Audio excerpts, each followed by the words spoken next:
राज्याचे परिवहन मंत्री प्रताप सरनाईक यांनी रविवारी सायंकाळी पेण एसटी डेपोला अचानक भेट देऊन डेपोतील सोयी सुविधा आणि स्वच्छतेचा आढावा घेतला।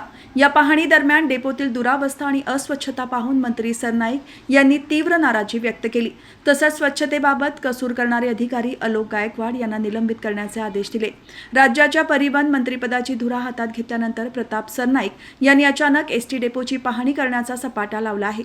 मागील काही दिवसांपूर्वी त्यांनी पनवेल खोपोली एसटी बसमध्ये प्रवास करून प्रवाशांच्या समस्या जाणून घेतल्या होत्या। पेण डेपोतील दुरावस्था, पिण्याच्या पाण्याची व्यवस्था, शौचालय, आरक्षण खिडकी, ड्रायव्हर, कंडक्टर विश्रामगृह, शालेय मुलींच्या समस्या आणि परिसरातील अस्वच्छता पाहून प्रताप सरनाईक यांनी तीव्र नाराजी व्यक्त केली। या पाहणी दरम्यान समोर आलेल्या डेपोतील दुरावस्थेवरून मंत्री प्रताप सरनाईक यांनी परिवहन प्रशासनाच्या अधिकाऱ्यांची चांगलीच कान उघडणी केली। तसेच विभाग नियंत्रकांना बस स्थानकाच्या सोयी सुविधांसाठी सुधारणा करण्याच्या सूचना देत प्रवाशांना सोयी सुविधा पुरवण्यासाठी कायम प्रयत्नशील राहणार असल्याचे सरनाईक यांनी सांगितले।